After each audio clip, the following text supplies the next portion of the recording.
Oke, kita hari ini mulai melanjutkan pelajaran kita dari 2 minggu yang lalu. Kita sudah bahas Kidung Agung pasal 2 ayat 3 sampai yang ke-5, ya kan? Hari ini kita akan belajar pasal 2 ayat yang ke-6. Kita lihat tafsiran atau terjemahan dari bahasa Indonesia ya, dan juga tafsiran atau terjemahan dari Divine Standard Version, New King James ya. Tangan Hah? Oke, sorry. Ayat 8 ya.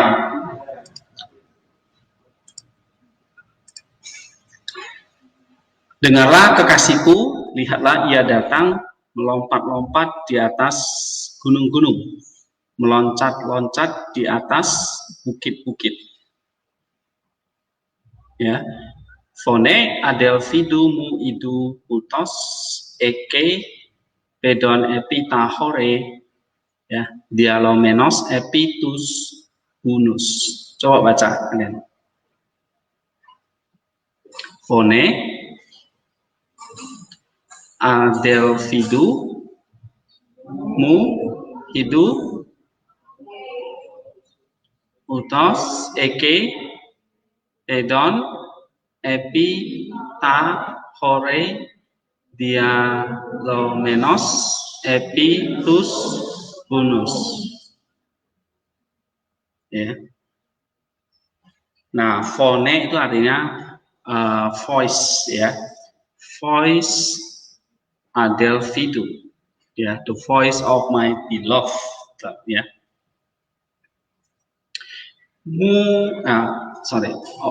Adelphidu mu artinya my beloved ya. Hidu, behold. Hutos eke, he comes, ya kan? Pedon epitahore. Oke, pedon itu artinya leaping, melompat-lompat di atas gunung. Ya, dialomenos epitus bunus. Lalu dia meloncat-loncat, ya, skipping upon the hills. Nah, ini Septuaginta. Ya. LAI menerjemahkannya melompat-lompat di atas gunung-gunung, meloncat-loncat di atas bukit-bukit. Nah, Ibraninya kol dodi hi inet ze bah medalet al heharim, ya kan? Terus ya mekapes al hageba ot, ya. Coba sekali lagi. Kol dodi hin net ze ba megalet al ya hegarim megafes al hageba ot. Oke. Nah, call coba kita terjemahkan ya. Itu call itu artinya sound, kan? Call dodi, son of my beloved. Oke. Dengarlah suara kekasihku. Nah, gitu ya, atau suara kekasihku gitu. And then hine ze. Behold, lihatlah, ya kan? Lihatlah ini. Bah, datang. Lihatlah, dia datang. Ya. Lalu, medale, leap over. melompat-lompat, ya. Al haga heha rim, di atas gunung, mountains, jamak di situ ya, di atas gunung-gunung. Mekawes dan apa? Spring, artinya meloncat-loncat lah ya, sama kayak melompat. Al ha apa ini? Baot, di atas bukit-bukit.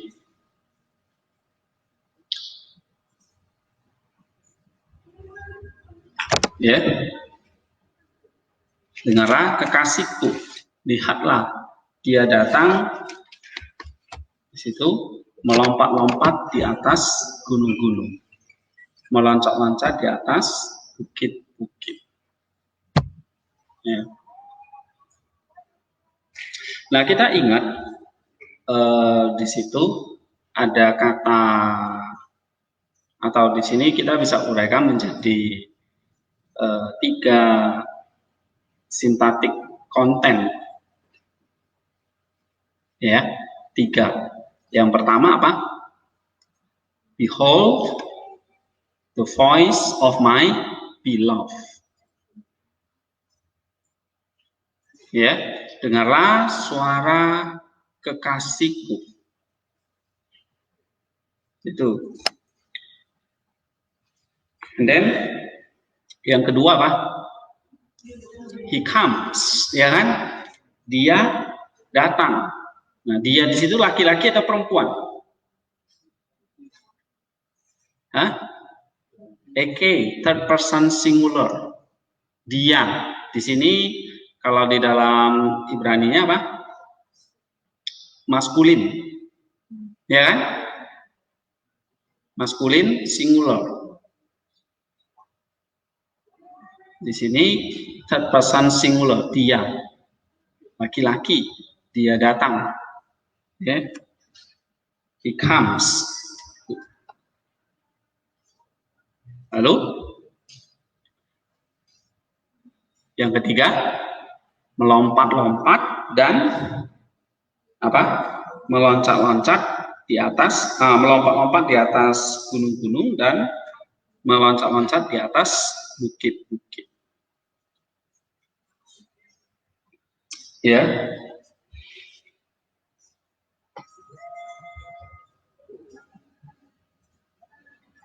Nah,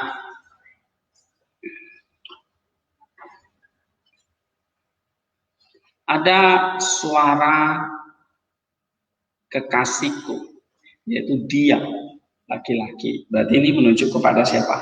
Mempelai laki-laki, yaitu Kristus. Ya. Nah, gambaran akan kedatangan dia, dengarlah, lihatlah, dia datang, ya, suaranya, dan dia datang. Ini menunjukkan akan the coming of the kedatangan dari inkarnasi firman Allah. Ya.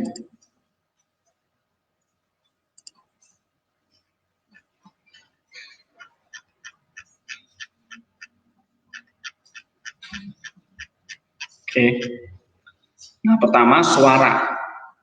Tentu ini diwakili oleh para nabi. Ya. Dengarlah suara yang diwakili oleh para nabi.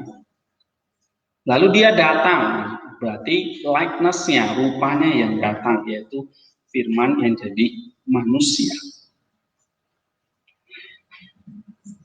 Nah, itu yang pertama. Paham nggak? Di sini. Dani, paham nggak Dani? Kamu catat nggak? Nah, apa yang kalian catat itu yang dikumpulkan sudah. Ya, tentu kan ditambah dengan selalu kan ada 4 level kan. Di kelas ini kan paling sampai level 2, semantik kontennya ya kan. Spiritual minia kalian dapat. Tapi waktu kalian ketik, coba masukkan ke dalam personal dan obedience-nya. Ya, personal itu level 2 sebetulnya. Obedience, ketaatan, level 3. Level 4-nya apa? Menguduskan kita.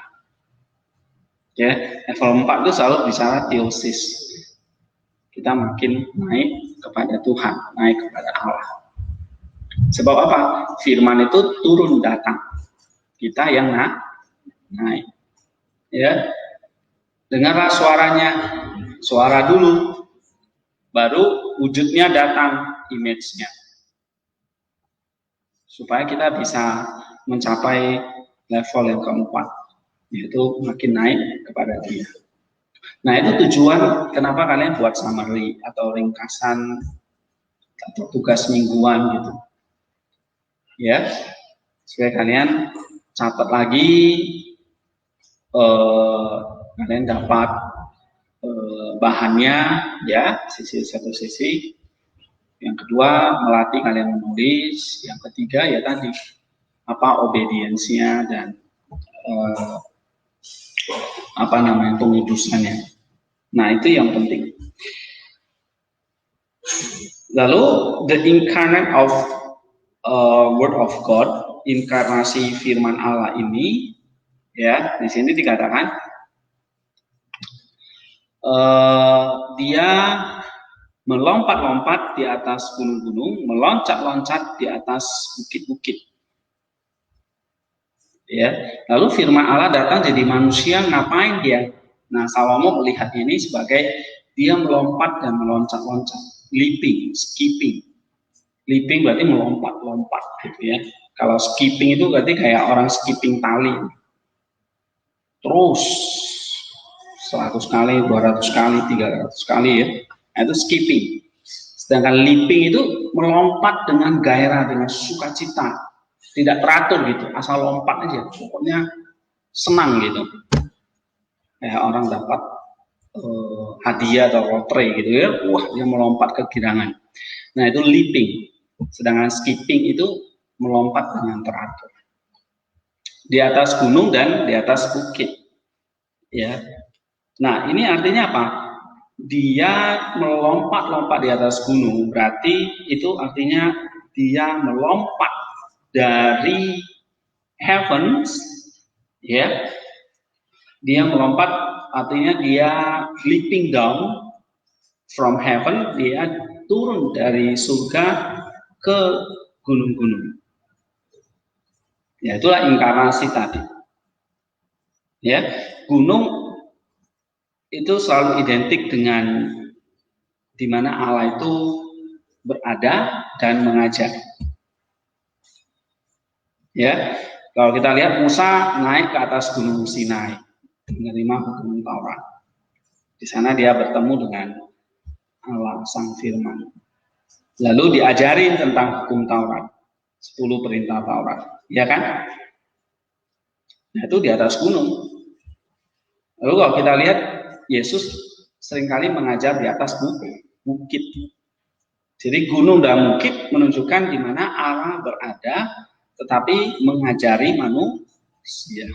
Nah, inkarnasi datang dari surga ke bumi, lalu mengajari umat manusia. Ya, kalau kecepatan ngomong ya.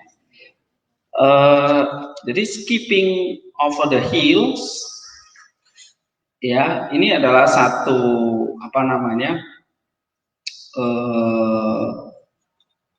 satu membuat bahwa akan ada firman Allah yang berinkarnasi. Firman Allah itu suara Allah berinkarnasi jadi manusia, lalu akan mengajar umatnya di bukit. Ya, nah kita bisa lihat khotbah Yesus di atas bukit. Nah, itu menunjukkan ke situ. Ya, Salomo 2 ayat 8 ini. Yesaya 52 ayat 7 kan di sini juga diceritakan kan. Betapa indahnya kelihatan dari puncak bukit-bukit kedatangan pembawa berita. Yes, jadi lihat soal bukit, gunung, itu selalu datangnya firman Allah dari sana. Ya, membawa berita, mengabarkan berita damai, kabar baik. Ya, Allahmu itu raja. Allahmu itu Tuhan atau penguasa atas kamu. Nah, ini artinya apa? Ini satu nubuat bahwa akan ada raja yang datang, Mesias, ya, yang akan turun dari bukit atau gunung membawa berita damai. Itulah Injil Kristus, Injil Kerajaan Surga.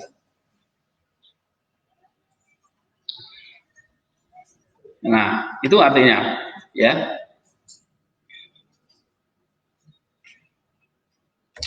Melito dari Sardis mengatakan ini adalah ayat tentang inkarnasi. Artinya apa? Ada transisi dari suara menjadi image. Ya. Lalu inkarnasi ini dia katakan mengassume, menyerap kemanusiaan kita, yaitu kemanusiaan Adam, ya kan? Kemanusiaan kita kan dari kemanusiaan Adam. Nah, itu yang di-assume, itu yang diserap oleh atau yang dipakai oleh firman Allah tadi, lalu ditransformasi, diubah melalui kematiannya, kebangkitannya, sehingga menjadi satu kemanusiaan yang baru. Kenapa melalui terutama ini ya, melalui kelahirannya pasti ya, kematiannya dan kebangkitannya dan kenaikannya ke surga, kata Melito. Sehingga dia membuat satu transisi ya, dari manusia Adam yang lama menjadi Adam yang baru. Oke, jadi kita harus bisa membedakan di sini. Ada kemanusiaan, bedakan dengan individu atau pribadi manusia. Manusia itu terdiri dari tubuh dan roh, di mana tubuh dan roh itu tidak bisa terpisah. Kalau terpisah itu namanya bukan manusia lagi, tapi kalau tubuh disebut mayat, rohnya disebut roh bergentayangan, kan gitu kan. Tapi kalau kedua itu menyatu, roh dan tubuhnya menyatu, itulah disebut dengan manusia. Nah, roh dan tubuh yang membentuk manusia itu ya memakai yang namanya kemanusiaan atau baju. Nah, kemanusiaan kita itu terletak pada gambar dan rupa Allah. Jadi kalau disebut kenapa manusia itu beda dengan binatang?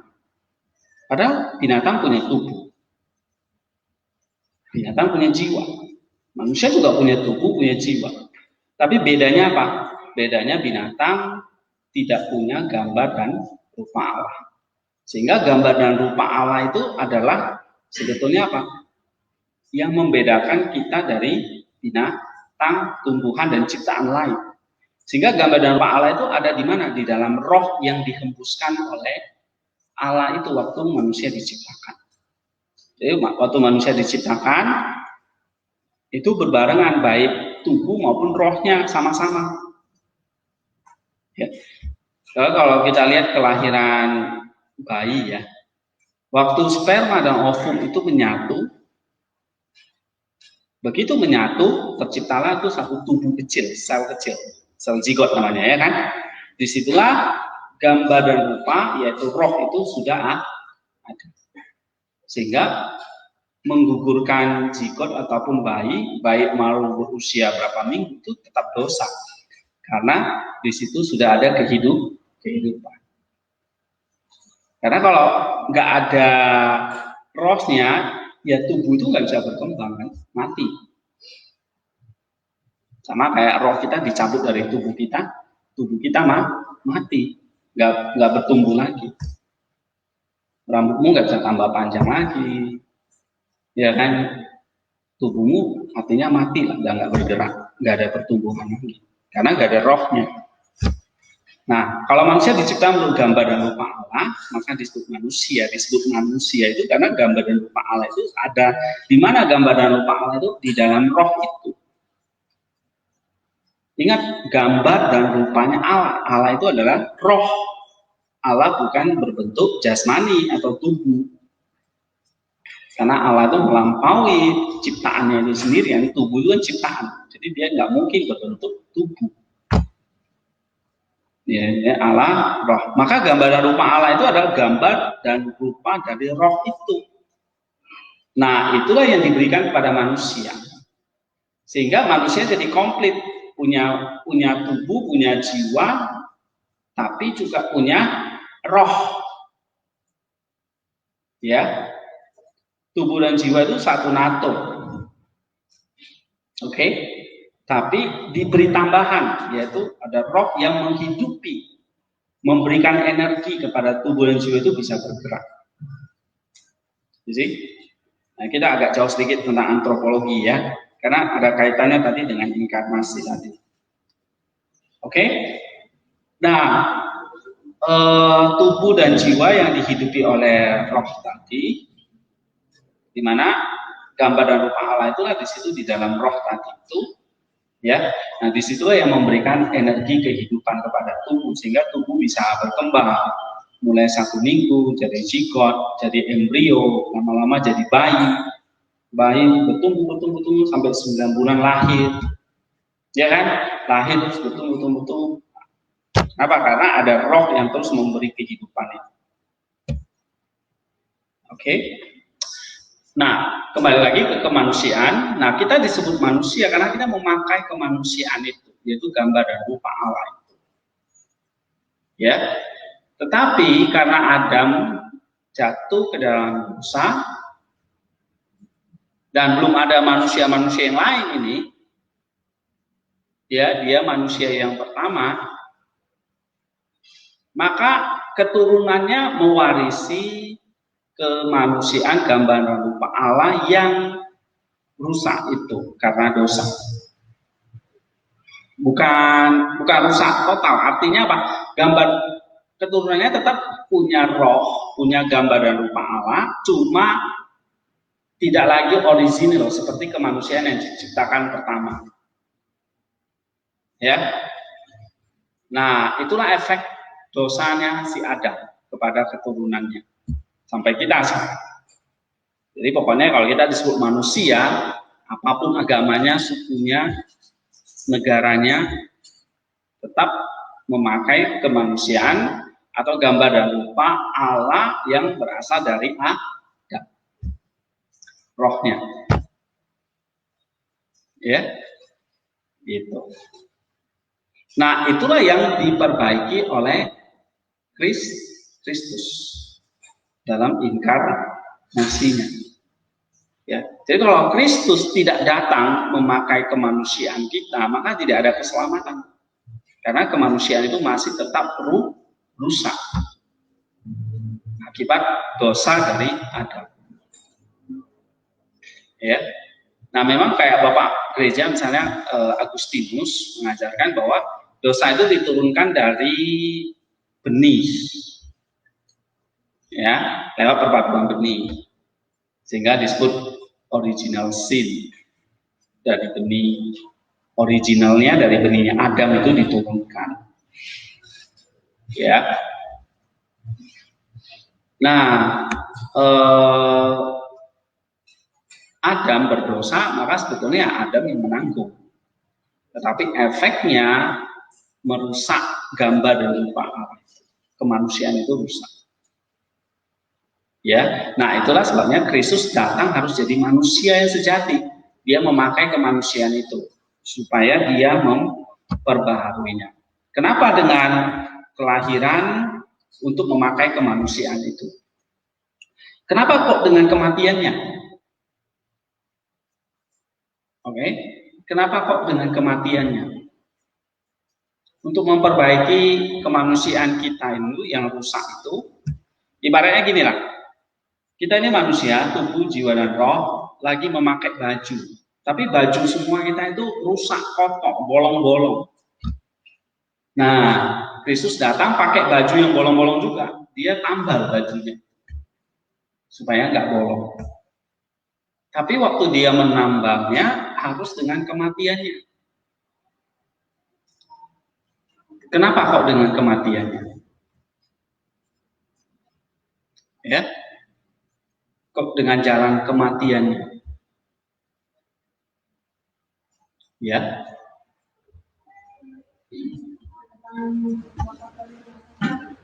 Kristus menambal karena kalau misalnya seseorang menambal sesuatu, yang melepaskannya dulu sehingga dia dapat meneliti apa yang harus ditambah. Sedangkan apa mengatakan dia memakai yang baik. Bagaimana dia melakukan penambalan jika dia sendiri memakainya dulu? Tidak bisa dimakai. Iyalah, dia menambalnya dengan kematiannya. Ya, kita lihatnya dengan kebangkitannya. Oke, bisa toh? Dia tambal yang rusak-rusak ini gambar dan rupa Allah. Ya kan? Nah, kematiannya itu kan menunjukkan apa? Konsekuensi dari dosa, upah dari dosa itu adalah kematian.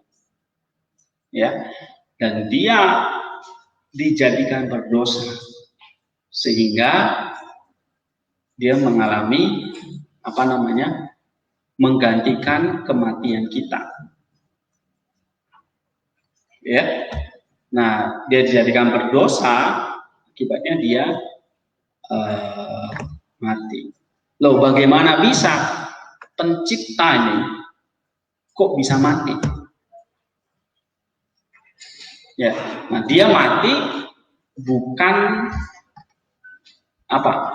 Bukan karena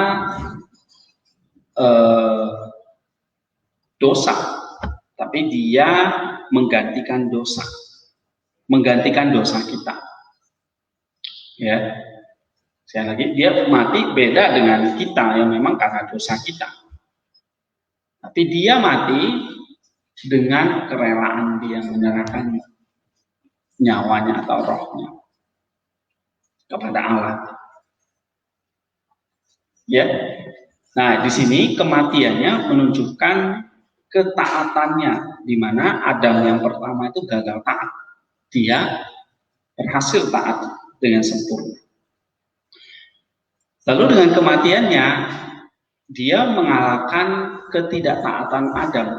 Itulah yang menambal bajunya itu. Ini hanya ilustrasi aja ya. Gitu. Jadi jangan dimaknai secara literal, lo kayak gimana nambal baju sendiri, berarti dia harus lepasin bajunya toh. Ya terserah lah, pokoknya ditambal ya kan. Oke. Nah, Yesus dengan menanggalkan menyerahkan nyawanya sendiri secara sukarela menunjukkan dia menguasai nyawanya sendiri, bukan diambil oleh iblis. Ya, nah Gregory Nazianzen itu mengatakan demikian ya tentang ini ya.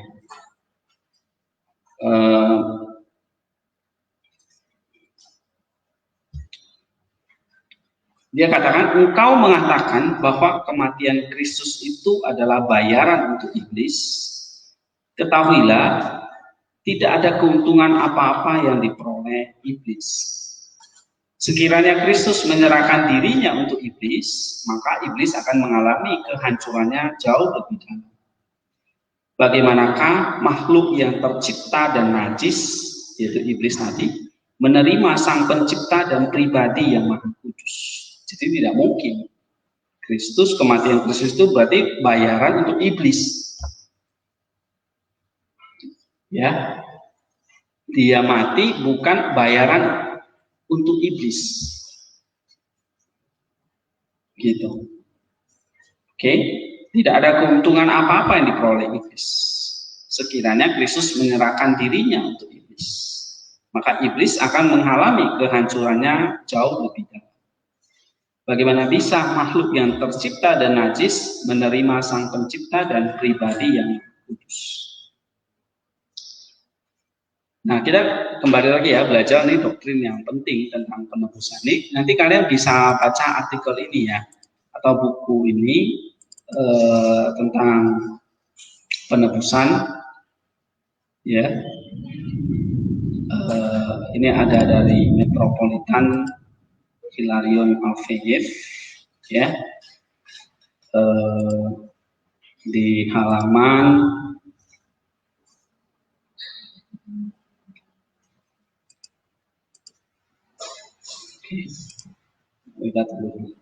nah, dengan kematiannya yang nyawanya dia serahkan kepada Bapa, ya, dia pada saat yang sama dia turun ke dalam kerajaan maut, gitu, ya,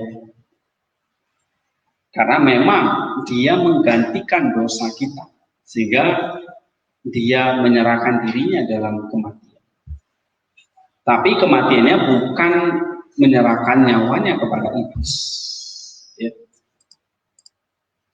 Nah, ini saudara nanti bisa baca ini ya. Di sini di halaman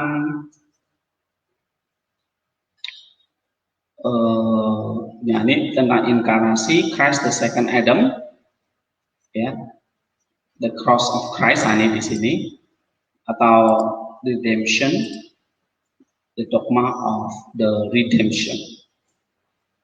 Ya, ini diceritakan semua. Kristus mengambil kemanusiaan Adam itu, dia ubah menjadi kemanusiaan yang baru. Dengan cara apa? Dia mati, dia dikubur, dan dia bangkit. Itu inti dari iman kita. Ya. Nah, ini tadi yang saya ambil dari Melito. Oke, jadi Melito menggambarkan inkarnasi itu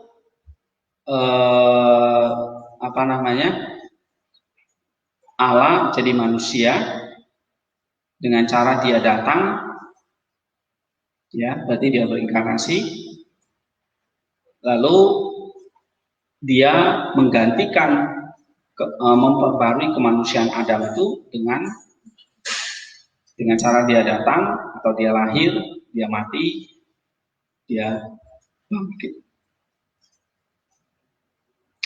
Ya. Oke, kita lanjutkan tentang Kidung Agung 2 ayat 8 ini. Sehingga tadi dengan kematiannya dan akhirnya dia bisa masuk ke dalam kerajaan maut.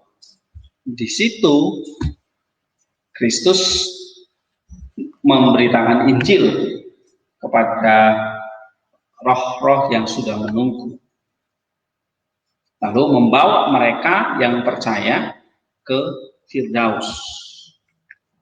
Nah, disitulah Paskah dimulai, ya, kebangkitan terjadi, kebangkitan dari roh-roh orang mati itu dibawa. Lalu pada hari Minggunya Kristus bangkit. Nah, artinya rohnya yang ada di dalam kerajaan maut itu menyatu kembali dengan tubuhnya yang diubah muliakan. Itulah kebangkitan tubuh. Sehingga mendatangkan satu kemanusiaan yang baru. Ya. Kenapa? Karena roh dan tubuh itu harus bersatu. Kalau terpisah itu bukan manusia. Roh dan tubuh harus menjadi satu. Itulah ada kebangkitan tubuh. Karena kalau Kristus tidak bangkit, tubuhnya tidak bangkit, ya, maka tidak ada kemenangan. Sebab roh dan tubuhnya terpisah, gitu, harus menyatu kembali. Ya, nah, ketika menyatu kembali, maka gambar dan rupa Allah yang tadinya rusak itu sekarang sudah ditambal oleh tadi kematiannya, ketaatannya, kebangkitan dini. Sehingga gambar dan rupa Allah itu jadi baru lagi, jadi bagus lagi. Ya, pakaiannya jadi baru. Tetap itu adalah pakaian, ibaratnya gini, pakaiannya nggak diganti. Pakaiannya adalah pakaian yang memang dari Adam, tapi pakaian yang diperbaharui menjadi pakaian yang baru, disebut dengan pakaian Kristus. Ya, bukan berarti kamu tuh sama sekali lain gitu. Tetap Kristus memberikan, ya, memperbaiki, mengubah, mentransformasi pakaiannya Adam. Ya. Nah, ketika pakaian itu sudah jadi, akan dimasukkan kepada diri kita. Sekarang berarti diri kita ini yang harus diubah. Bukan kemanusiaannya, tetapi manusianya, yaitu tubuh dan jiwanya.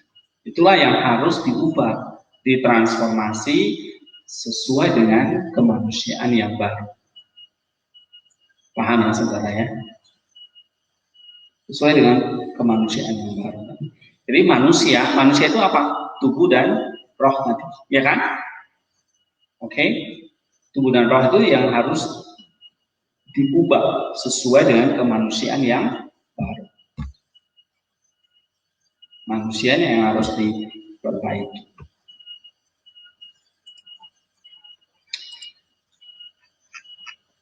Oke, tadi saya pikir pasal 2 ayat yang ke-6 ya. Ternyata kita sudah sampai pasal ayat yang ke-8 ya.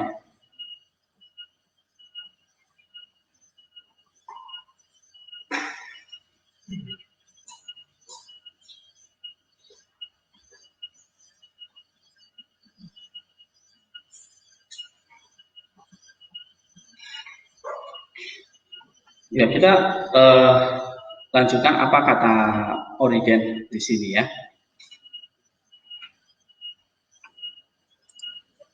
Atau kalian bisa lihat di sini di Catena Bible ayat yang ke-8 bisa kelihatan.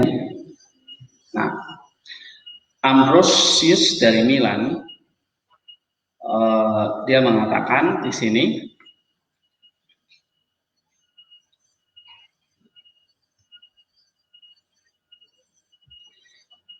yet he was not absent for long, for as he sought him, he came leaping over the mountains and bounding over the hills.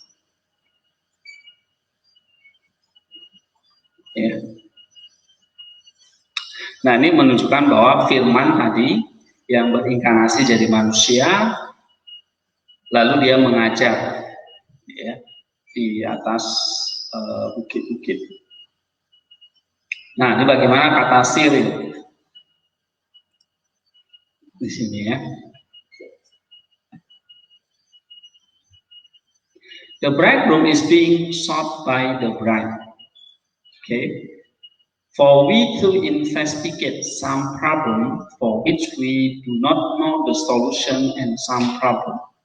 When the bridegroom and word enlighten our hearts, which we find already solved. Yeah. Then in other matter, we doubt again, and it is revealed to us new. Ya, coba diperbesar ya. Nah, ini kata Cyril ya. This will happen often until we possess the bridegroom fully, when he not only comes to us but also remains within us. Now, he comes sleeping upon the mountains, he also comes trampling upon the nets cast by the evil demon, breaking them that he too might trample on them contemptuously. Nah, artinya di sini bridegroom mempelai laki-laki itu hadir. Nah, itu yang disebut tadi inkarnasi tadi, ya. Lalu dia menerangi hati kita dengan kata-katanya, enlighten our hearts, ya, kata Cyril, dengan pengajaran dia, oke, di atas bukit-bukit dan gunung-gunung. Nah, Bapak Gereja juga menjelaskan bahwa gunung-gunung dan bukit yang awalnya pertama berbentuk suara, berbentuk hukum, aturan, ya, karena dulu kan belum ada tertulis, semua masih oral, secara lisan, ya, oke. Baik dalam hukum Taurat di gunung-gunung, ya, kemudian pada puncaknya suara itu sendiri yang selalu berseru kepada para nabi, ya, Musa dan sebagainya, akhirnya jadi manusia, lalu berwujud orang yang datang menerangi hati manusia. Nah, ya, jadi the word sendiri itu enlighten our hearts, ya.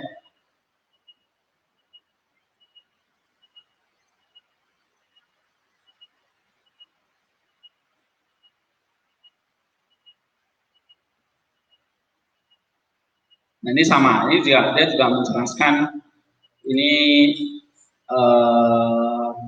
from heaven came to the womb. Ini inkarnasinya. Oke. Dari surga dan masuk ke dalam rahim. Kemudian dari rahim ke manger. Manger itu kayak apa ya? Tempat Yesus dilahirkan itu namanya apa? Palungan, ya. Lalu dari palungan kepada salib. Dari salib terus ke kubur. Kemudian dari kubur kembali ke surga. Ya. Nah, kamu lihat di sini bagaimana kebenarannya, ya. Bahwa sang kebenaran itu sendiri menyatakan dirinya dalam wujud daging, kemudian berlompat-lompat untuk kita supaya kita bisa berlari mengejar dia. Nah, ini kata Gregory the Dialogis. Jadi kita lihat, ya, Kidung Agung 2 ayat 8, kalau saya bisa ringkaskan, ya, suara lalu berwujud manusia, lalu dia melompat-lompat, ya, artinya dia mengajari kita, menerangi hati kita supaya kita bisa mengejar dia, kata Gregory the Dialogis. Nah, dia datang, itulah inkarnasi. Itu artinya apa? Dia mentransformasi kemanusiaan kita menjadi kemanusiaan yang baru, kemanusiaan Adam yang baru, ya. Oke.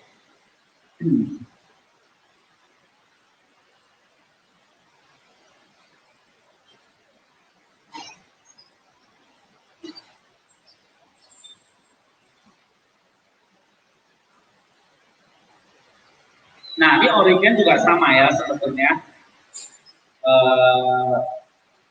sama kayak Cyril dan lain-lain, ya. Jadi dia menjelaskan ini juga adalah kedatangan mempelai laki-laki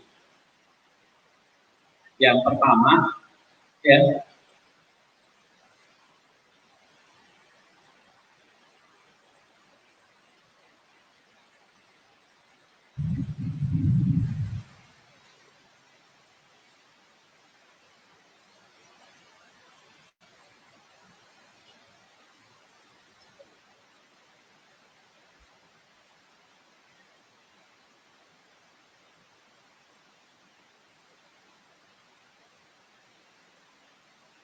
Nah, ini dia katakan, ya, Kristus yang bersuara di dalam perjanjian lama itu itu sebetulnya adalah suara Dia melalui para nabi.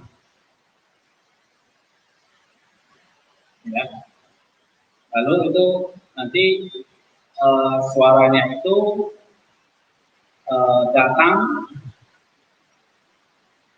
itu menunjukkan inkarnasi Dia.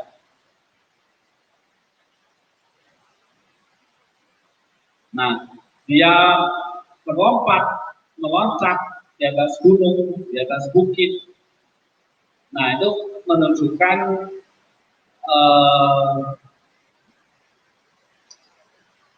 apa yang diajarkan oleh firman tadi, ya, yang akan menuntun kita kepada Dia.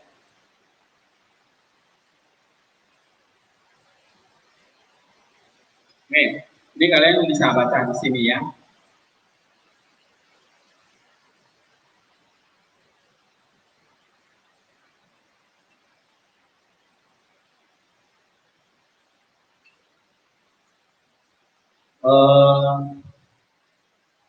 Again, more.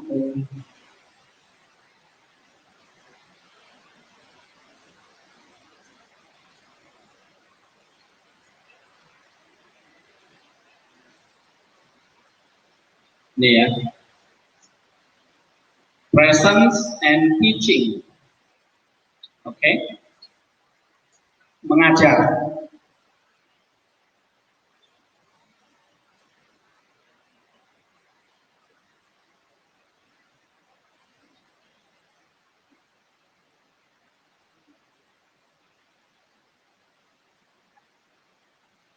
Ini ya. Hear His voice, then we heard Him in all things. We shall be able to see Him under the same condition. Ya, di sini dikatakan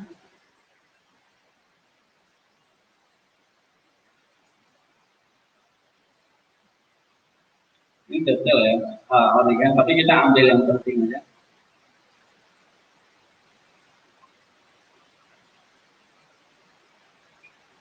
Nih ya, Christ comes to the church, leaping upon the mountain and springing forth. Ini artinya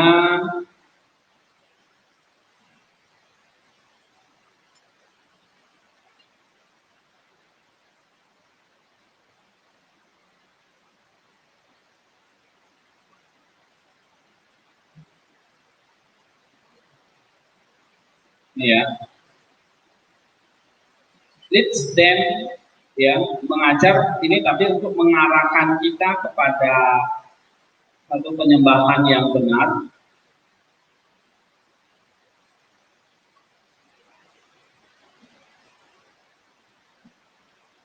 Oke, nah sekarang kita lihat yang Nisa ya, Gregory Nisa.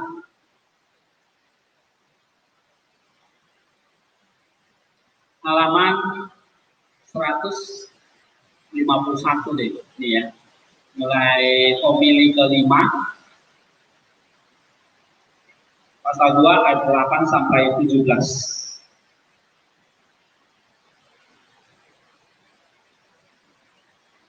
Ya.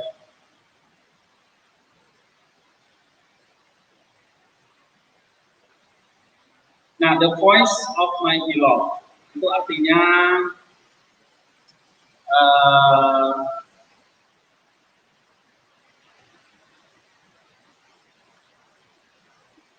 plausible conviction about the identity we want to speak. Jadi menunjukkan kepada Allah yang berbicara, ya kan? Ya, kedengaran ya? Kedengaran?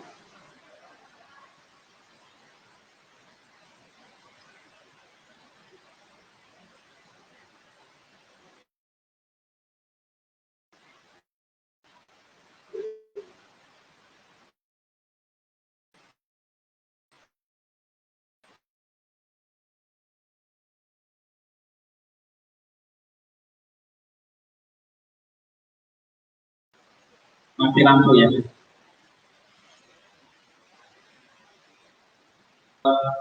saya tunjukkan ini ya, teksnya ini. Tapi terakhir ini bisa ya, supaya selesai pasal 2 ayat 8 ini. Nah, dia mengatakan, behold he is coming, itu menunjukkan God manifestation, ya, manifestasi Allah di dalam daging, berarti inkarnasinya juga. Dia datang itu inkarnasinya, meloncat di atas gunung, melompat-lompat di atas bukit, itu menunjukkan apa namanya,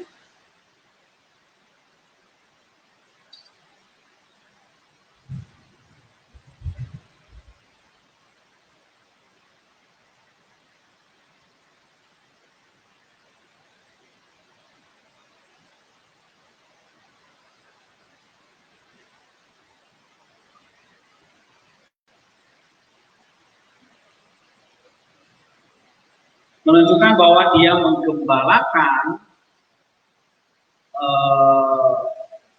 umatnya, ya.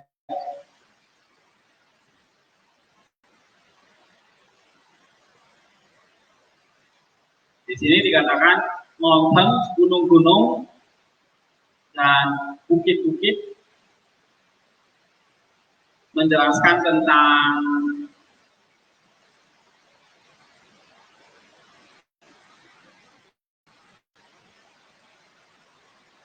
suara yang memanggil dari atas, ya, memanggil umatnya supaya naik kepada bukit-bukit atau gunung-gunung, ya. Jadi ini kayak, kalau misal mengatakan ini kayak apa namanya,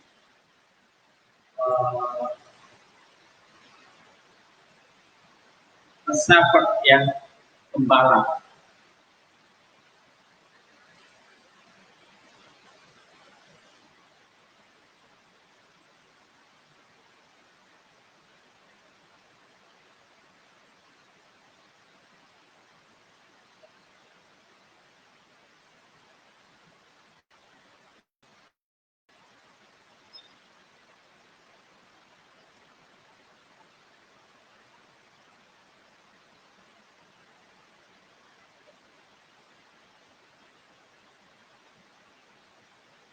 Lagi, ya. Ini sekarang kita lihat yang ini ya. Nih, pasal 2 ayat 8.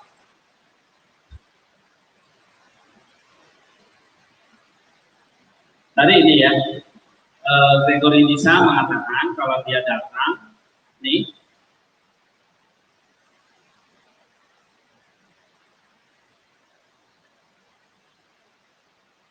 suara itu menunjukkan dengan berbagai macam ya, Allah itu berbicara lewat suara para nabi. Tapi sekarang lihatlah, dia datang lalu dia melompat-lompat.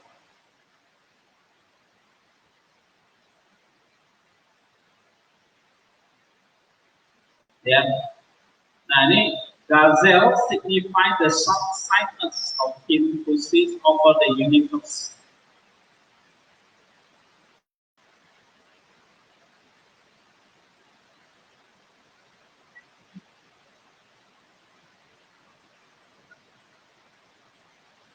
Jadi dia melihat bahwa Allah yang di dalam daging ini turun dari surga ke bumi, dihubungkan seperti gazelle.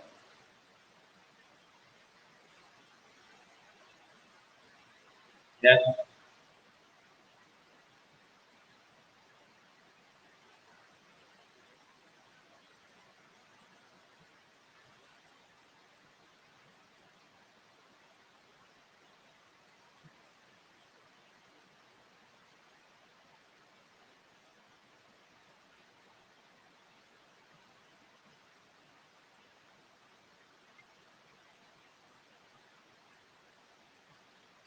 Okay.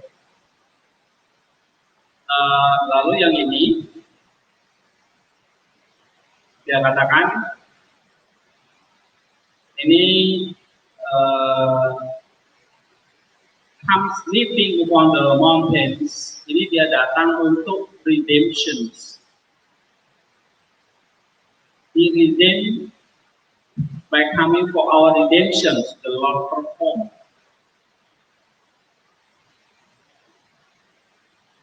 Ya, jadi lompatan-lompatan itu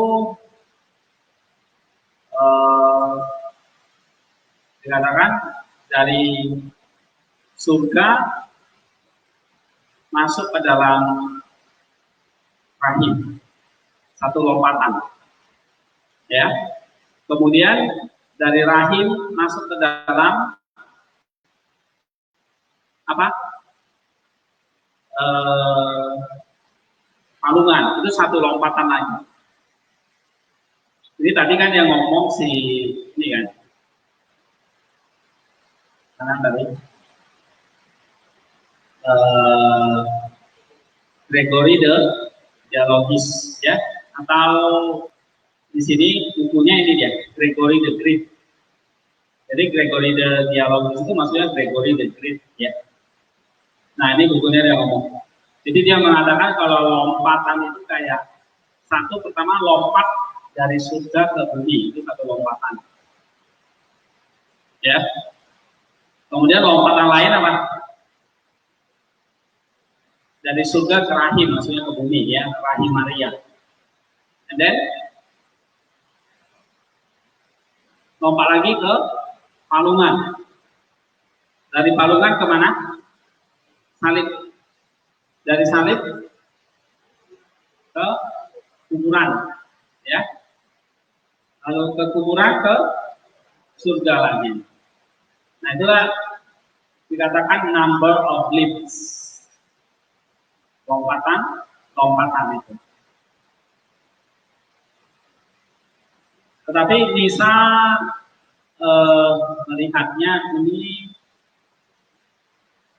kayak semacam ada semacam alasan khusus gitu ya, special reason. Oke, dia datang yang langsung menggembalakan umatnya, ya. Tapi kita bisa menyimpulkan rata-rata para bapak gereja menafsirkan apa? The voice itu adalah berbagai macam cara dia mengembalakan umatnya yang dengan melalui para nabi dan sebagainya. Lalu dia datang. Nah ini menunjukkan, nah ini tadi ya, voice itu kayak Ibrani 1 ayat 1 ini, ya. Lalu dia datang, ini Ibrani 1 ayat 2. Jadi yang awalnya melalui para nabi, sekarang Allah sendiri datang dalam wujud daging. Ya, jadi kalau kita baca Ibrani 1 ayat 1 dan ayat 2 ini jelas. Nah itu kata Gregory dari Nisa. Kemudian kalian bisa lihat di kata My Bible ini ada Cyril juga mengatakan hal yang sama. Ya, bridegroom-nya sudah hadir. Oke, mengajari mempelai perempuan. Itulah Yesus itu datang mengembalakan, mengajari umatnya. And then untuk apa? Enlighten, menerangi.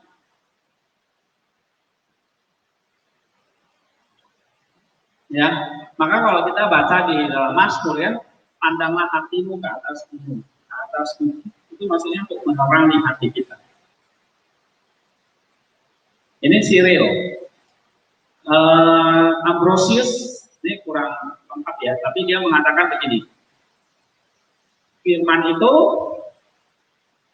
sudah ada di tengah-tengah percakapan, artinya di tengah-tengah kita. Ya, like a gazelle atau hart. Hart itu apa ya?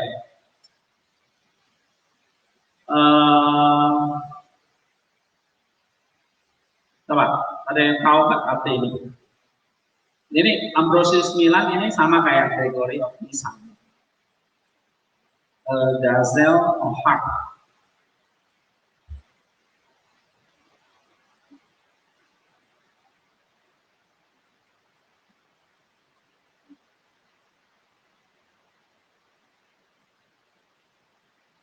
Hart itu seperti rusa ya, rusa yang menuntun orang itu kepada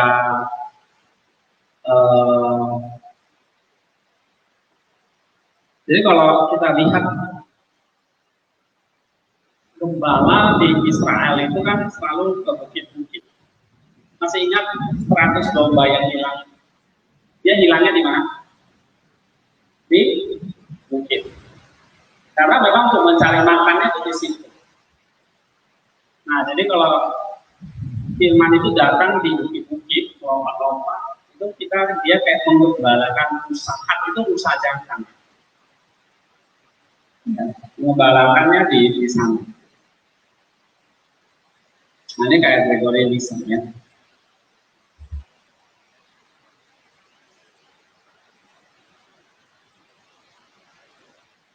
Oke, gazelle itu kayak semacam rusa ya. Ini kayak binatang ya. Semacam rusa. Jadi ada punya study Bible juga. Ya. Ini Nyssa tadi kita udah baca ya.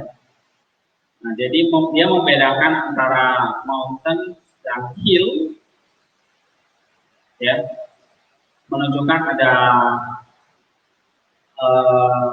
superior adversary, musuh yang superior dan inferior, yang sudah dikalahkan, dihancurkan oleh kuasa yang sama. Nah, tentu tadi Melito mengatakan oleh kuasa kebangkitannya tadi. Nah, ini zero. Coba ini artinya apa ini? Like a gazelle. Seperti seekor rusa.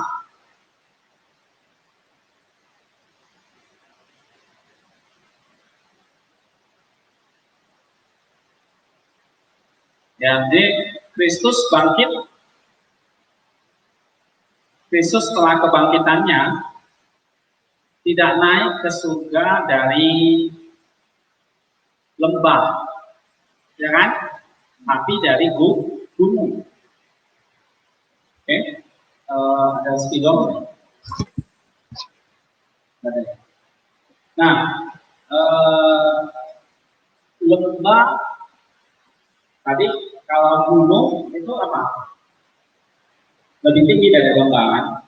Berarti kalau Bapak Gereja melihat kalau dia di atas gunung, bukit, berarti dia sudah mengalahkan segala kuasa-kuasa iblis. Nah, itulah sebabnya kenapa Pak Yesus naik ke surga itu dari atas bukit. Itu menunjukkan kuasa kemenangannya atas iblis. Ya, nah ini kata Jerome ya. Christ, ya, after the resurrection, did not ascend into heaven from the valley, but from the mountain. Ya, unless we are mountain of virtue, we cannot ascend to heaven. Kalau kita tidak memiliki mountains of virtue, kita nggak bisa naik ke surga. Ya. Coba saya tertarik kalian baca Yakobus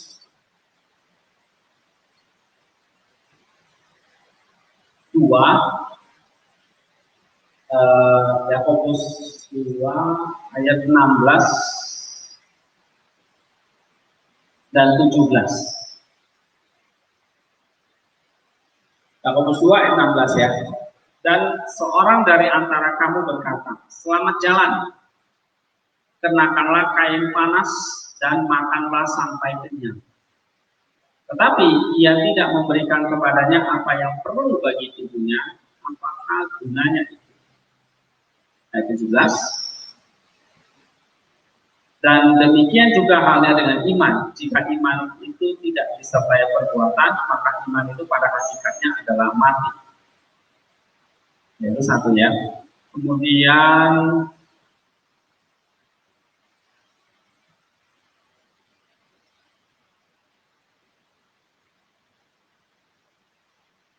Yakobus 3 ya.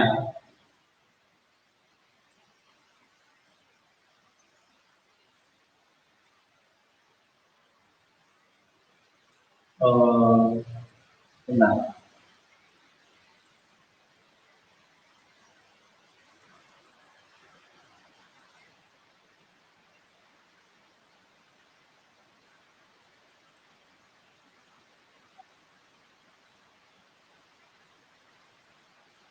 Tentang ibadah itu apa ya? Saya lupa ayatnya. Yakobus 3 ayat 6 nggak salah ya? Bukan ya? 16.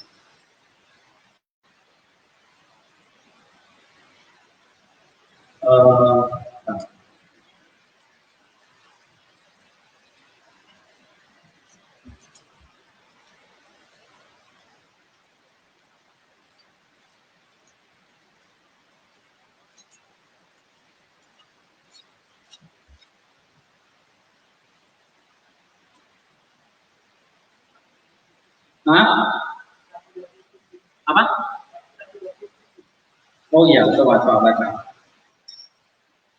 Kepada yang murni dan menyembah berkata di hadapan Allah, maka kita jangan dirinya itu dan janda-janda dalam usaha mereka. Betul. Dan menjaga pribadi sendiri.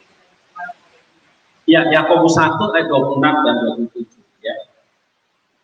Ini ya, tadi iman dan perbuatan. Nah, sekarang ayat 26, jikalau ada seorang menganggap dirinya beribadah tetapi tidak mengekang lidahnya, dia menipu diri sendiri, maka sia-sialah ibadahnya.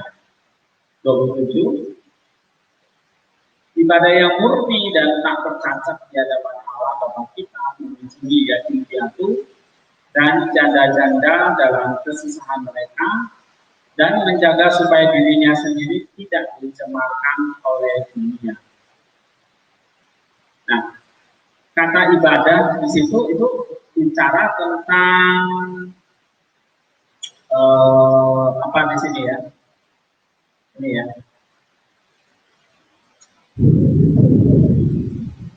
Religius ya, orang yang treskos ya.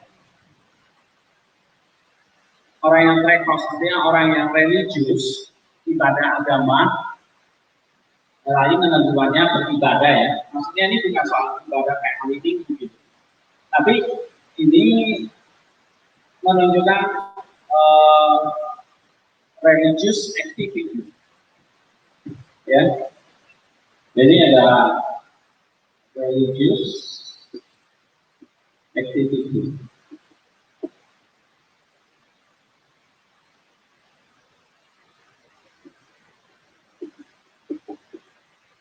Ya.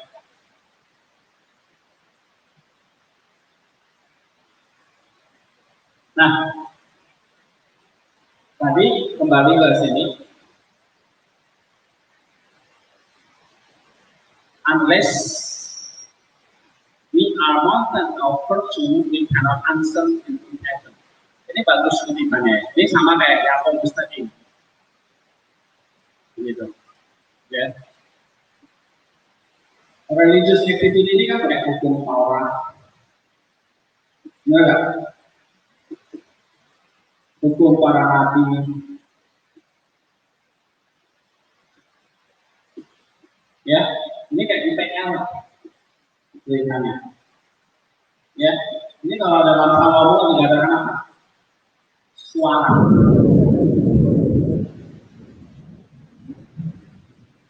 Ya, dengarlah suara. Berarti dengarlah apa? Ini, ini, ini, ini. Mulai. Tapi yang dituntut dari religious activity-nya apa? Ketaatan.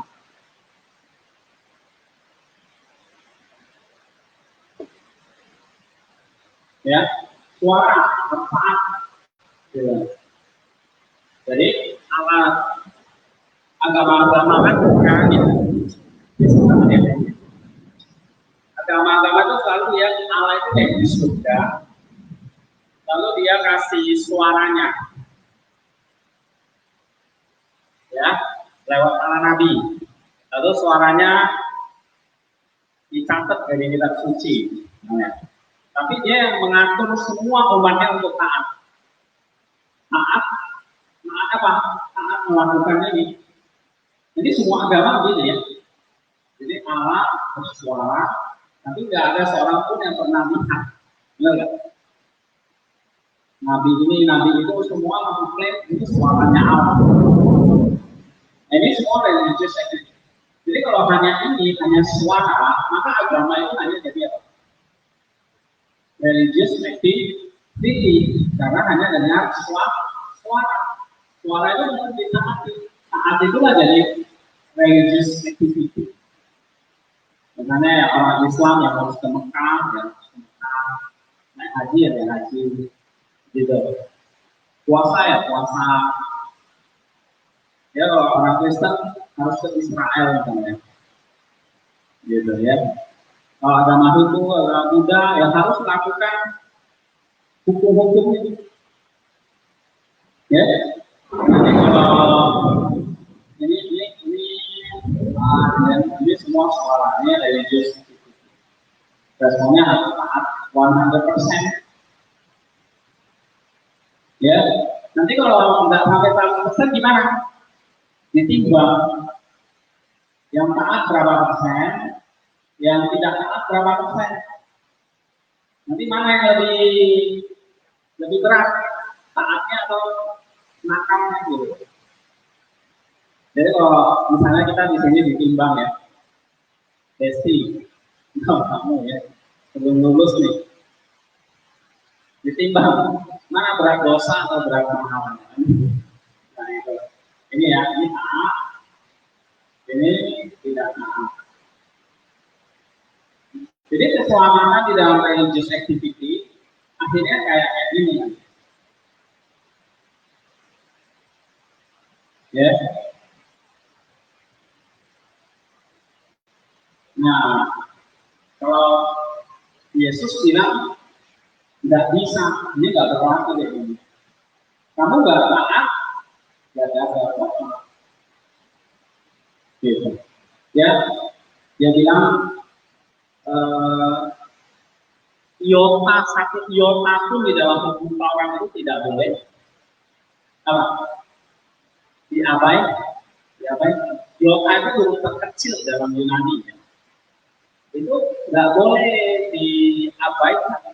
Berarti rumus ini nggak berlaku gitu. PL itu kan hukum Taurat nggak berlaku kalau kita nggak taat sekian persen ya nggak apa aturan itu jadi. Oke, nah jadi ini kayak hukum timbangan ini nggak berlaku karena Yesus dalam Matius pasal 5 kan ngomongnya satu iota itu harus digenapi, harus ditaati, nggak bisa enggak. Maka kalau hanya religious activity, ini bisa nggak manusia 100% taat? Nggak bisa. Ya, nah itulah sebabnya Salomo nulis ini gampang ini. Nah ini inkarnasi. Oke. Tapi ininya dibubarkan nggak? Enggak. Itu digenapi oleh Kristus. Dia 100%. Dia tahu. Jadi Yesus datang bukan membuang ini, ya, dia melakukan ini semua. Lihat, dia lahir umur 8 tahun, dia disunat. Nih. 40 hari dia diserahkan ke Bait Allah. Nih. Yesus ke sinagog, Yesus mempersembahkan korban dan sebagainya. Oke, semua dia taati. Bahkan membayar pajak dia pun. Ya dong. Jadi semua. Makanya dia nggak ada cacat celah. Ya. Tapi dia datang, lalu dia ngapain? Lompat-lompat di atas gunung, bukit. Nah, gunung dan bukit ini menurut tadi Nisa, ya, atau ini ya, nih,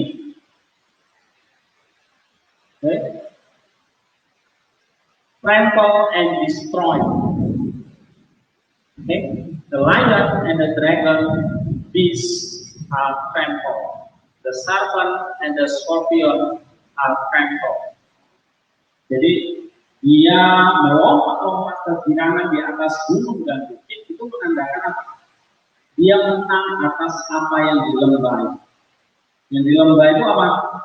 Ya kala centing, apalagi dikatakan itu ular, binatang buas, itu hidupnya di atas bukit atau di lembah-lembah.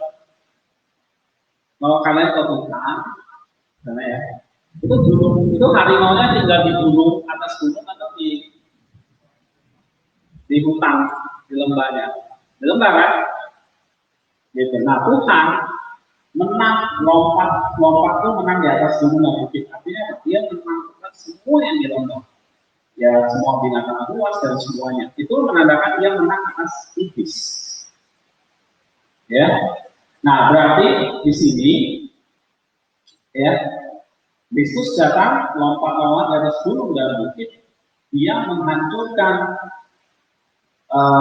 segala iblis, kuasa iblis dan semuanya, dan dia menggantikan religious activity ini jadi apa?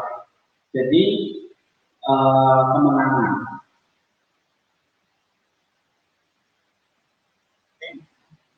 Nah, sekarang kita lihat dalam Yakobus tadi, ya.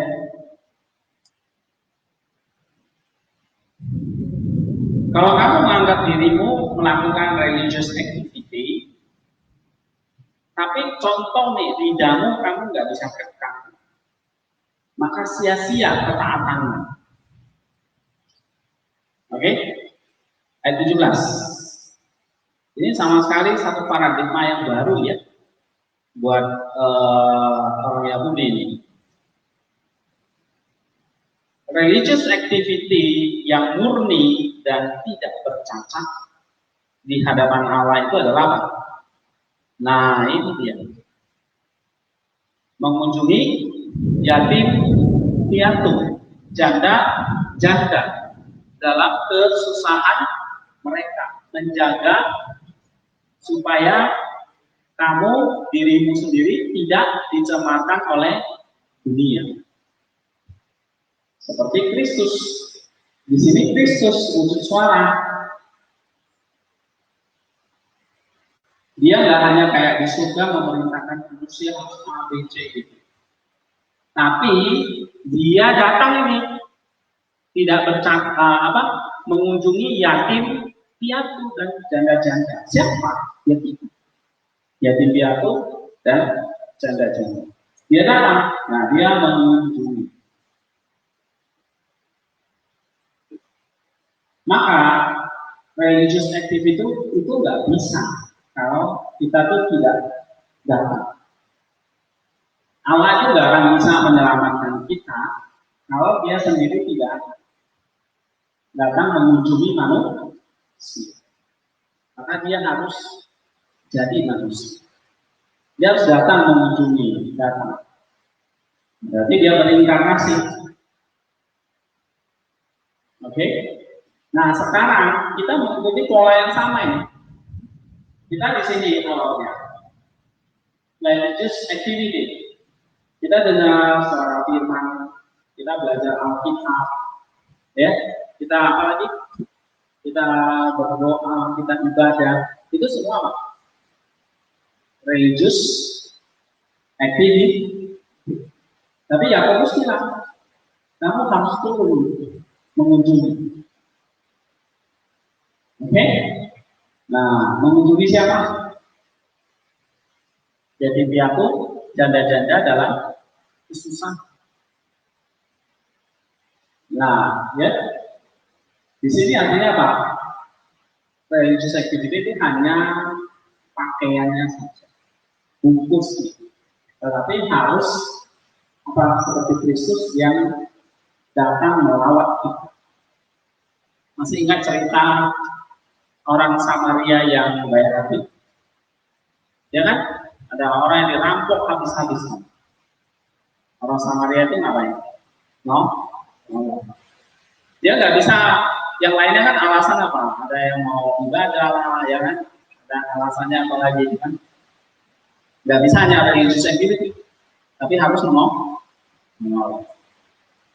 Nah sama, kita diajarin di sini oleh ini dia ya, oleh Zero. Nih, kalau kita nggak punya mountain of virtue, kita kan udah di mountain nih. Ini kan di mountain ya. Tapi mountain kita masih model gunung Sinai, tapis. Ngerti? Ya. Yesus sudah melompat-lompat di atas gunung, jadi dia sudah menang atas dosa iblis maut. Di atas gunung sudah. Dia naik ke surga sudah di atas dari bukit, dari gunung ya kan naik. Bukit apa itu? Kita salah satu. Bukit Zaitun ya. Ya, Mount Olive ya kan, dia naik ke surga. Nah, tapi kita yang di atas gunung itu apa? Religious activity kita itu apa? Dia katakan apa? Mountain of virtue. Nah, disinilah mengunjungi inilah mountain of virtue. Ya, nah, kita belajar kayak orang Samaria. Ya, coba baca Lukas 10 tuh ya, kan ada perumpamaannya. Ada beberapa orang yang lewat alasannya apa? Ada yang dia nggak mau tercemar kan, karena dia mau pergi ke Yerusalem ibadah kan, sehingga dia biarin aja. Orang Samaria itu nggak peduli, dia rawat orang itu.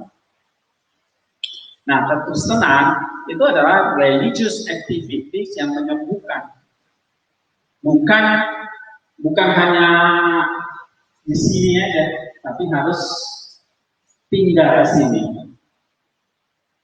Oke? Ini mengunjungi, berarti ini bisa merawat, menyembuhkan. Oke, mountain of virtue. Ya, ini Zero pinter banget ya ngomong. Ya, coba kita baca sama-sama. Unless we are mountain of virtue, we cannot access in heaven. Ini kasih quote aja ya, bikin kutipannya. Kalau kita hanya kayak Yakobus bilang ya, hanya religious activity saja, tapi nggak punya mountain of virtue, nggak mengunjungi orang yang sakit, orang yang membutuhkan, ya, maka kita nggak bisa naik ke surga, naik ke gunung yang sesungguhnya itu nggak bisa. Jadi di sini religious activities, kalau kita hanya mendengar saja, iman saja, Yakobus bilang mati. Harus ditambah 2. Nah, berarti perbuatan itu apa? Inilah mountains of virtue. Itu perbuatan. Nah, Yakobus kasih contoh nih. Tuh, kunjungi tuh orang-orang yang membutuhkan dalam kesusahan. Ya, nah ini kan ingat lagi kayak orang Samaria tadi yang merawat orang yang terluka parah. Orang Samaria itu kan tipologi dari Kristus, dia datang, dia menyembuhkan. Nah, maka dia mengunjungi. Dia kalau hanya suara saja di surga, tapi Allah itu sendiri tidak pernah turun datang, ya bukan Allah yang penuh kasih. Oke? Ya. Nah, religious activity harus menghasilkan mountain of virtue, tapi menjaga diri kita supaya tidak tercemar oleh dunia. Jadi ini penting nggak di sini? Penting, tapi nggak cukup. Harus ke sini, ya. Gitu. Makanya kalau beragama hanya ini doang, bahaya. Kayak orang Farisi itu, atau kayak sekarang di Indonesia banyak, ya, hanya religious activities. Oke, tapi nggak ada ininya, nggak ada kasihnya, nggak ada, ya pokoknya religious activity ya. Nah, kita adalah kekristenan itu agama. Kekristenan itu agama. Berarti kekristenan itu religious activity. Ya. Tetapi religious activity yang diajarkan oleh Yesus yang mengunjungi kata Yakobus, ya kan? Jadi religious activity yang menyembuhkan kita. Kekristenan itu filsafat, filsafat cara berpikir manusia, ya, untuk menemukan kehidupan yang kekal, yang kehidupan yang bahagia itu kayak gimana? Nah, itu kan belajar filsafat kan gitu, menjawab soal permasalahan kehidupan ini. Nah, salah satunya ya apa yang diajarkan oleh Yesus itu dianggap ajaran filsafat, ya, kalau dunia melihatnya itu, tapi lebih dari itu, tapi filsafat yang menyembuhkan. Ya, so ini bicara soal merawat, healing our soul. Ya, healing our soul. Jadi kamu belajar baca Alkitab itu religious activity, gitu. Tapi kamu baca Alkitab akan membuat kamu apa? Melakukan sesuatu, mengunjungi tadi, and then membuat kamu tidak tercemar oleh dunia.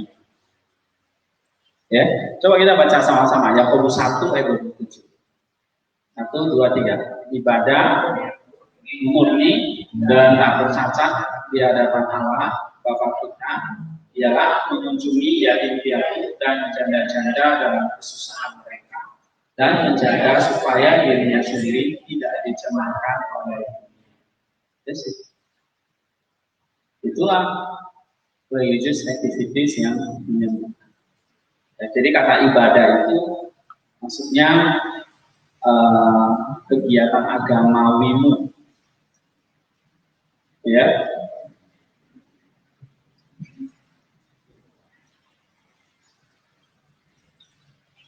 Yesus jelas pernah mengatakan, ya kan, masih ingat perumpamaan tentang penghakiman akhir kepada bangsa kambing dan bangsa domba. Nah, masih ingat perumpamaannya? Matius 25 itu. Ya, ketika aku telanjang, kamu memberi aku pakaian, kan gitu kan? Ketika aku haus, kamu memberikan aku minum. Ketika aku sakit, kamu merawat aku. Ketika aku orang asing, kamu memberi aku tumpangan. Ketika aku di penjara, kamu kunjungi aku. Oke? Itu artinya apa? Itu artinya Allah yang di surga mau datang mengunjungi manusia. Begitu juga kita. Ya, nggak bisa hanya religious activity. Intinya iman harus mendatangkan perbuatan.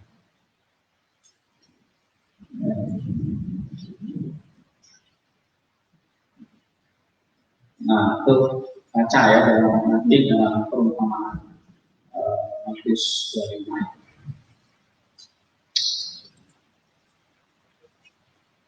Oke, I think kita sampai di sini dulu, ya.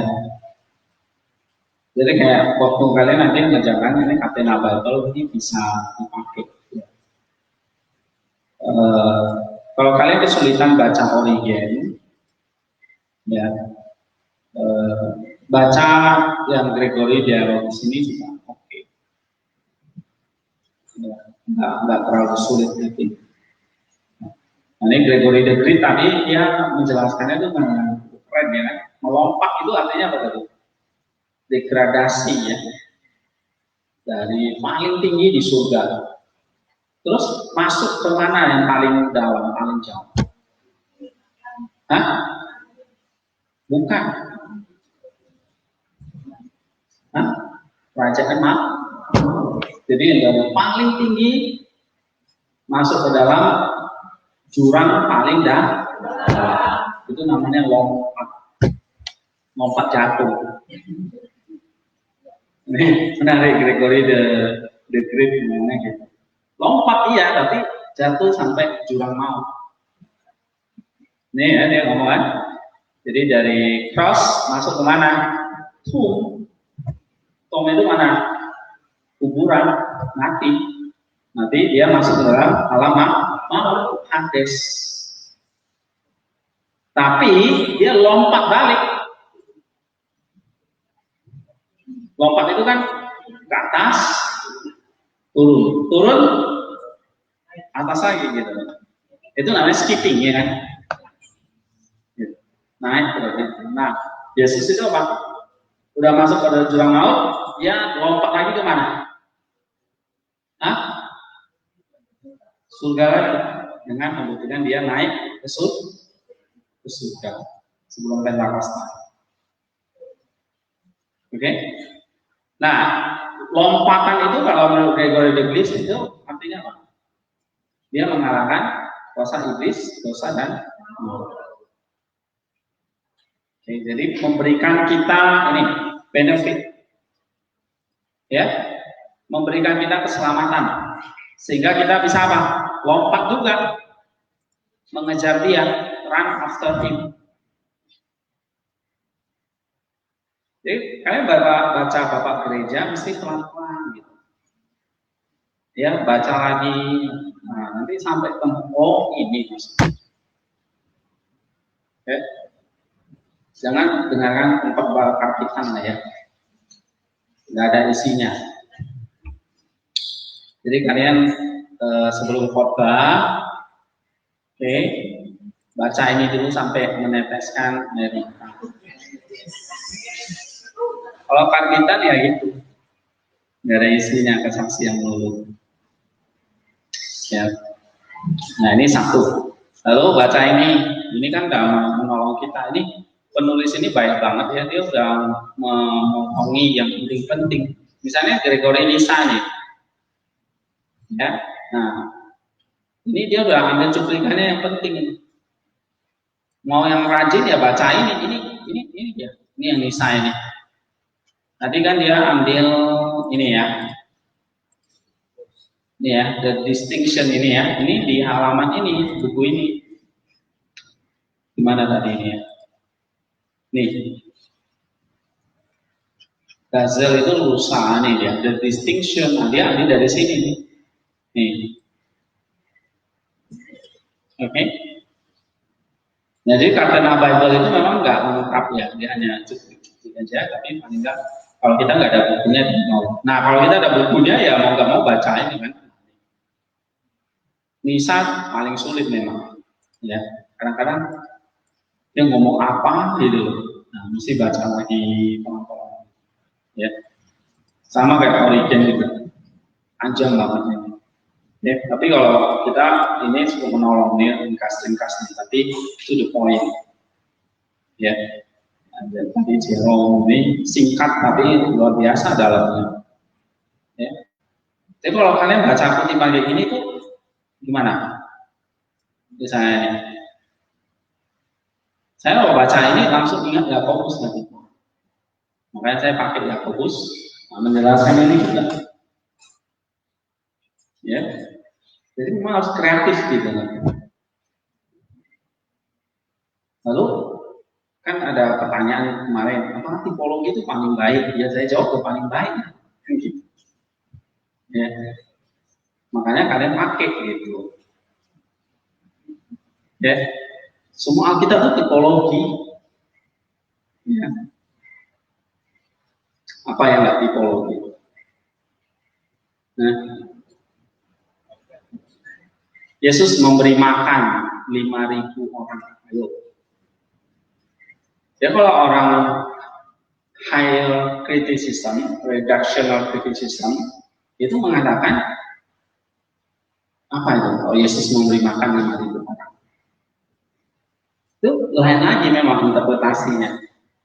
Ya kalau Yesus memberi makan 5.000 orang itu, ya kan waktu itu udah pada kelaparan, kehausan. Ya. Nah, tapi nggak ada seorang pun yang empati, masing-masing memikirkan dirinya sendiri. Lalu datang ada seorang anak kecil punya 5 roti 2 ikan, mau bagi. Masa anak kecil aja mau kasih 5 roti 2 ikan, ini orang yang gede-gede ini pada nggak mau.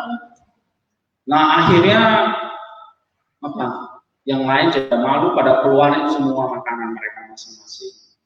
Lalu di situ Yesus mengucap syukur. Dia mengucap syukur bukan karena buat mukjizat, karena digerakkan oleh 5 roti 2 ikan itu sehingga semua orang itu ngeluarin makanannya masing-masing. Memang ada yang nggak ada, tapi semua pada pergi beli. Nah, itu ada yang interpretasi seperti itu. Mau dikotbahkan yang itu, ya silahkan. Ya kan? Sehingga semua makan dengan kenyang sampai berlebih 12 baku. Karena apa? Karena semua masing-masing ngeluarin makanannya sendiri. Jadi bukan Yesus yang bikin mukjizat. Nah, itu ada pendekatan seperti itu. Ya. Misalnya kalau kalian baca Burman ya, demitologisasi itu ya, jadi semua yang mitos-mitos itu dibuang. Kayak buat mukjizat itu mitos. Yang ada yang benar adalah tadi semua orang ngeluarin makanannya, lalu semua orang makan kenyang. Yesus nggak bikin mukjizat, you know? Oke. Nah itu salah satunya. Tapi kalau kita pakai Church Fathers, kamu baca Catena Bible ini, ya, di situ dijelaskan. Nah, klik aja di sini. Jadi kalau misalnya kalian mau khotbah di New Testament, ini kan ada Matius, ya kan? Matius berapa ya? Yesus bikin mukjizat. Matius 14 kan? Tuh, baca pelan-pelan. Gitu. Ya. Sampai kalian dapat apa nih? Ininya misalnya nih. Kalau Catena Bible itu menolong kita karena sudah dipadatkan. Dia ambil yang penting-penting. Ya. Ya kalau kita mau cepat gitu ya. Nah, ini bisa kita pakai. Jadi kalau ada bukunya ya seperti ini kita mesti pelan-pelan baca.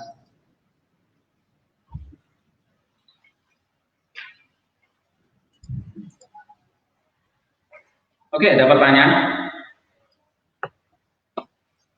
Kalau enggak, kita selesai hari ini. Waktu yang ada silakan dipakai buat silakan tugas masing-masing. Dari tugas yang kalian kerjakan ini, paper misalnya ada yang mau ditanyakan.